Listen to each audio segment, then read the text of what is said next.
की सुनारिया जेल से 40 दिनों की पैरोल पर रिहा हुए रेप और हत्याकांड के दोषी राम रहीम की सबसे करीबी हनीप्रीत इंसा पर भी लंबी सजा की तलवार लटक रही है। खबर है कि प्रियंका तनेजा उर्फ हनीप्रीत इंसा सुनारिया जेल पहुंची थी। 5 अगस्त की सुबह करीब 6:30 बजे सिरसा के डेरा सच्चा सौदा से वो राम रहीम के कुछ करीबी लोगों को लेकर जेल के गेट पर पहुंची थी।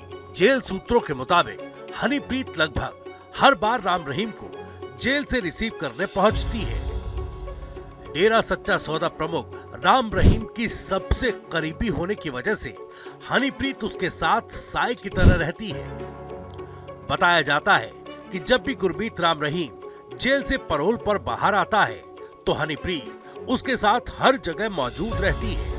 अगस्त 2017 में गुरमीत राम रहीम को डेरा सच्चा सौदा में रहने वाली 2 साध्वियों के यौन शोषण और एक पत्रकार की हत्या का दोषी मानते हुए कुल 20 साल की सजा मिली थी। 5 अगस्त को ही राम रहीम को एक बार फिर लंबी पैरोल मिली है। 2019 से लेकर अब तक उसे 14 बार पैरोल मिल चुकी है। हनीप्रीत उसे रिसीव करने सुनारिया जेल के गेट पर पहुंची थी। अब खबर है कि हनीप्रीत पर चल रहे मुकदमों की वजह से उसे भी लंबी सजा हो सकती है। प्रियंका तनेजा और हनीप्रीत इंसा को अगस्त 2027 में पुलिस ने गिरफ्तार करके कोर्ट में पेश किया था। अदालत ने उसे अंबाला की जेल में भेज दिया था। गुरमीत राम रहीम के साथ पंचकुला हिंसा मामले में आरोपी बनाई गई हनीप्रीत को इसी मामले में 2 साल बाद जमानत मिली थी। बाद में सुनवाई के दौरान कोर्ट ने उस पर लगाई गई देशद्रोह की धारा हटा दी थी। 2 साल जेल में रहने के बाद 2019 में उसे जमानत मिल गई। उसके बाद से वो लगातार जेल से बाहर ही है। हालांकि अब भी उस पर कई केस चल रहे हैं। राम रहीम की करीबी हनीप्रीत पर कई मुकदमे कोर्ट में चल रहे हैं। हनीप्रीत पर आईपीसी की धारा 216 लगी है, जिसमें 7 साल की सजा है। आईपीसी की धारा 145 लगी है, जिसमें 2 साल तक की सजा मिल सकती है। आईपीसी की धारा 150, 151 है, जिसमें 6 साल तक की सजा और जुर्माना है। हनीप्रीत पर आईपीसी की धारा 152A लगी है, जिसमें 6 साल की सजा और जुर्माना है। धारा 153 लगी है, जिसमें 1 साल तक की सजा और जुर्माना हो सकता है। हनीप्रीत पर 120B के तहत केस चल रहा है, जिसमें 6 महीने की कैद है। सभी केस में सजा हुई तो हनीप्रीत को 20 साल यानी उम्र कैद हो सकती है। दरअसल हनीप्रीत कई मामलों में सीधे तौर पर मुख्य आरोपी नहीं है, लेकिन वो सह आरोपी है। इसलिए ये सभी धाराएं ऐसी हैं जिनमें किसी भी अपराध में मुख्य आरोपी न होने पर भी लंबी सजा मिल सकती है। गुरमीत राम रहीम पर साल 2017 में अदालत की ओर से सजा के ऐलान से पहले हिंसा भड़काने का आरोप है। हनीप्रीत पर डेरा समर्थकों और राम रहीम के भक्तों को उकसाने का आरोप था।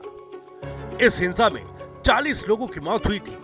हैरानी की बात यह है कि राम रहीम के डेरे में सैकड़ों सेवादार दशकों से काम करते हैं, लेकिन हनीप्रीत ही उसकी सबसे करीबी मानी जाती है। इसकी कहानी भी जान लीजिए।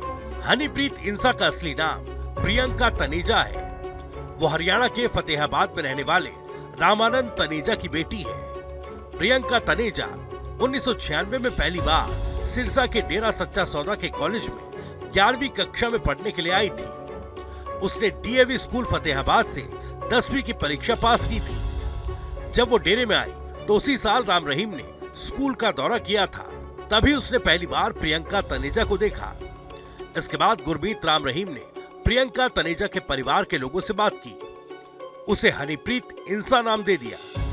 धीरे धीरे हनीप्रीत राम रहीम की सबसे करीबी बन गई। उसका भाई साहिल तनेजा भी डेरे में ही कारोबार करता है। बताया जाता है कि गुरमीत राम रहीम ने 14 फरवरी 1999 में हनीप्रीत की शादी विश्वास गुप्ता से करवा दी। हालांकि दोनों की शादी ज्यादा दिन चल नहीं सकी।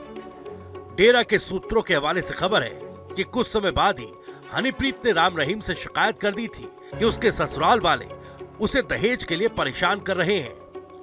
आरोप है कि राम रहीम ने हनीप्रीत की शादी विश्वास गुप्ता से कराई थी, लेकिन उन्हें कभी साथ नहीं रहने दिया। इसके बाद राम रहीम ने 2009 में हनीप्रीत को गोद ले लिया। हालांकि राम रहीम की खुद की 2 बेटियां और एक बेटा है। उनके नाम अमनप्रीत, चमनप्रीत और जसमीत इंसा है। बहरहाल हनीप्रीत के पति विश्वास गुप्ता ने 2011 में पंजाब हरियाणा हाईकोर्ट में मुकदमा दायर कर राम रहीम के कब्जे से अपनी पत्नी छुड़ाने की मांग की थी। गुप्ता ने राम रहीम और हनीप्रीत के बीच अवैध संबंध होने का भी आरोप लगाया था। बहरहाल राम रहीम के अरबों रुपए के साम्राज्य और हजारों समर्थकों के बीच उसके बाद अगर किसी का डेरे पर अघोषित रूप से कंट्रोल है तो वो है हनीप्रीत। रियल लाइफ से लेकर रील लाइफ तक हनीप्रीत को हर जगह राम रहीम के साथ साए की तरह देखा गया। बताया जाता है कि गुरमीत राम रहीम के हर बड़े फैसले में हनीप्रीत की रजामंदी होती है। हालांकि जेल जाने के बाद डेरा सच्चा सौदा की ओर से खबर आई थी कि हनीप्रीत का डेरे से कोई संबंध नहीं है, लेकिन कहते हैं ये सब कानूनी कार्रवाई से बचने और अंदरूनी विवाद को शांत करने के लिए कहा गया था। अब भी जेल से लेकर डेरे तक राम रहीम के हर फैसले में हनीप्रीत शामिल रहती है। राम रहीम को जब भी पैरोल मिलती है तो हनीप्रीत उसे रिसीव करने पहुंचती है, लेकिन अदालतों में अभी हनीप्रीत के गुनाहों का हिसाब होना है। अगर आधे मुकदमों में भी सजा हुई तो 10-12 साल उसे जेल में बिताने होंगे।